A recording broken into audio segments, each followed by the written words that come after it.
หลังจากที่เราเรียนรู้แล้วเกี่ยวกับการสังเกตแห่งซื้อแห่งขายเป็นเปอร์เซ็นต์เนาะในคลิปที่เรื่องปักหมุดเนาะเบิ่งอยู่ที่โปรไฟล์เลยทุกคนจะเห็นเกี่ยวกับบทเรียนนี้เนาะทุกคนเนาะเกี่ยวกับการสังเกตแห่งซื้อแห่งขายแล้วมื้อนี้เรื่องจะมาให้ทุกคนเบิ่งทรงโบในการเข้าออเดอร์ของเทคนิคนี้เนาะทุกคนเนาะคือหลักๆเนาะทุกคนจะเห็นแท่งเทียน1 2 3 4 5เนาะ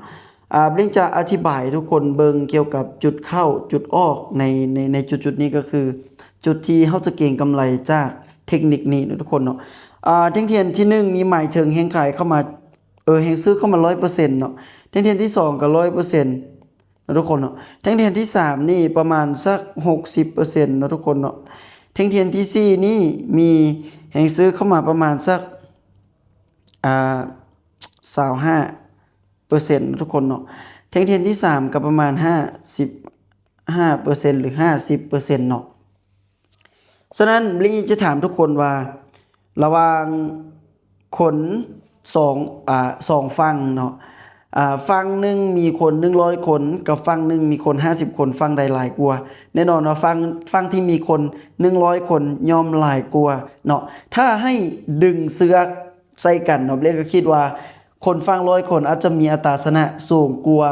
คน50คนเนาะถึงคน50คนจะชนะก็เป็นไปได้น้อยสุดแต่ก็มีโอกาสที่จะชนะเนาะทุกคนเนาะฉะนั้นเรียกถึงให้ทุกคนมาเบิ่งในแท่งเทียนที่1นี่ว่าเป็นแท่งเทียนที่มีแห่งซื้อเข้ามา 100% หมายถึงมันปิดเต็มแบบนี้เนาะทุกคนเนาะกาหลายๆคนที่บ่ทันได้เบิ่งคลิปนี้บ่ทันได้เข้าใจก็ย้อนไปเบิ่งคืนในโปรไฟล์เนาะแล้วแท่งเทียนที่2คือกันทุกคนเนาะเฮาจะออกออเดอร์ในแท่งเทียน1 2เนาะทุกคนเนาะก็คือ2แท่งเทียนนี้เป็นแท่งเทียนที่ปิดเต็มแบบนี้กับแท่งเทียนที่มีไส้เทียนด้านลุ่มแล้วทั้งถึงปิดเต็มเนาะโอเคเดี๋ยวเฮาเข้าสู่ตลาดโตจริงนำกันนะทุกคนเนาะเอาละตอนนี้เฮาเข้าสู่ตลาดจริงนำกันนะทุกคนเล่งก็จะแคปให้ทุกคนเบิ่งเนาะเบิ่งว่าแท่งเทียนที่มีแห่งซื้อเข้ามาเต็มนี่มันมีโอกาสที่จะเป็นแท่งต่อไปซ้ำใดเนาะทุกคนเนาะถ้าเฮาเทรดเนาะถ้าเฮาเทรด1วิน2วินเนาะทุกคนเนาะมาบัดนี้เนาะอันนี้ถือว่าเสียไปวินเนาะทุกคนเนาะก็คือง่ายๆว่าเฮามีการบริหารเงินเนาะทุกคนเนาะมีการบริหารเงินถ้าจุดใดที่มันสลับเฮาจะบ่เทรดเด้อทุกคนเด้อเนาะเฮาจะเข้าจุดที่มันบ่สลับเนาะจุดนี้วินเนาะจุดนี้ก็วินเนาะทุกคนเนาะจุดนี้ก็วินเนาะว่าอัตราชนะของมันค่อนข้างว่าจะสูงกว่าเนาะถ้ามันเป็นจุดนี้ก็วินเห็นบ่จุดนี้ก็วินเห็นบ่เนาะฉะนั้นเฮามาเบิ่งมาเทสนำกันจักสัก1ออเดอร์แบบจุกๆไปเลยทุกคนเนาะถ้าบ่วินเฮาก็บริหารเงินขึ้นไปเนาะออเดอร์นี้เรื่องจะเดินอยู่ที่50 USDT เนาะเพื่อที่จะเก็งกำไรในจุดๆนี้เนาะทุกคนเนาะเมื่อวานนี้เร่งลบไปเท่าใดวะ 2,000 3,000เร่งก็โอนเงินเข้ามาแก้พอร์ตตัวเองลบอีกโอนเงินเข้ามาแก้พอร์ตอีกลบประมาณ 4,000 5,000เล่นก็แก้พอร์ตคืนมาได้ในมื้อเดียวเนาะทุกคนเนาะแต่ว่าก็ถือว่าใจเกินร้อยหั่นน่ะเนาะแต่ว่าโดยรวมเฮาก็ว่าการลงทุนก็มีความเสี่ยงเนาะทุกคนเนาะคือจังหวะทำอิฐเนาะทุกคนเนาะจังหวะทำอิฐเนาะเป็นจังหวะนี้เห็นบ่เนาะเป็นนักเรียนที่มีแฮงซื้อเข้ามาเนาะทุกคนเห็นบ่ซื้อเข้ามาเต็มเลยทุกคนเนาะตอนนี้เนาะโอ้ยเต็มบ่เราเบิ่งตอนท้ายเนาะแห่งซื้อเข้ามาเต็มทุกคนเนาะเฮากดบ่ายขึ้นไปบัดนึงเนาะฉะนั้นแท่งเทียนแท่งนี้มีโอกาสที่จะขึ้นไปค่อนข้างว่าสูงเลยทุกคนเนาะก็คือเป็นแท่งเทียนที่มีแห่งซื้อเข้ามา 100% และเป็นแท่งเทียนที่ว่าบ่ได้สลับนะทุกคนเนาะฉะนั้นเฮาต้องมารอเบิ่งตอนท้ายว่ามันจะขึ้นไปได้บ่เนาะถ้าขึ้นไปได้นี่เป็นอีหยังที่โอเคเนาะถ้าขึ้นบ่ได้เฮาก็จะทำการบริหารเงินเนาะทุกคนเนาะโอ้โหลงมายาวเลยบ่เป็นหยังเนาะออเดอร์นี้พลาดเนาะทุกคนเนาะก็ต้องมีได้มีเสียการเทรดเป็นเรื่องธรรมดาเนาะทุกคนเนาะเป็นเรื่องปกติเนาะเมื่อเสียแล้วแน่นอนแท่งเทียนมันจะเริ่มเข้าสู่เทรนสลับเนาะเฮาจะหาคู่เงินที่ว่ามันงาม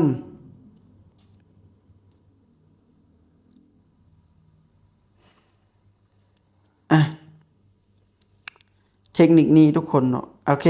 แท่งเทียนแท่งนี้คือเก่าทุกคนเนาะตอนนี้ก็คือมีแฮงซื้อเข้ามาเต็ม 100% เนาะฉะนั้นเฮากดบ่ายไปอีกเทื่อนึงแท่งนี้นี่มีโอกาสชนะสูงเลยทุกคนเนาะ เพราะว่าเป็นแห่งซื้อที่ค่อนข้างว่าหลายแล้วก็ใหญ่กว่าแท่งที่ผ่านมา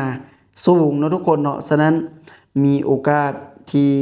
มันจะวินสูงสำหรับแท่งนี้เนาะได้หนึ่งเสียหนึ่งเขาก็มีกำไรถ้าเขามีการบริหารเงินที่ดีเนาะทุกคนเนาะถ้าหากว่าเขาบ่มีการบริหารเงินที่ดีก็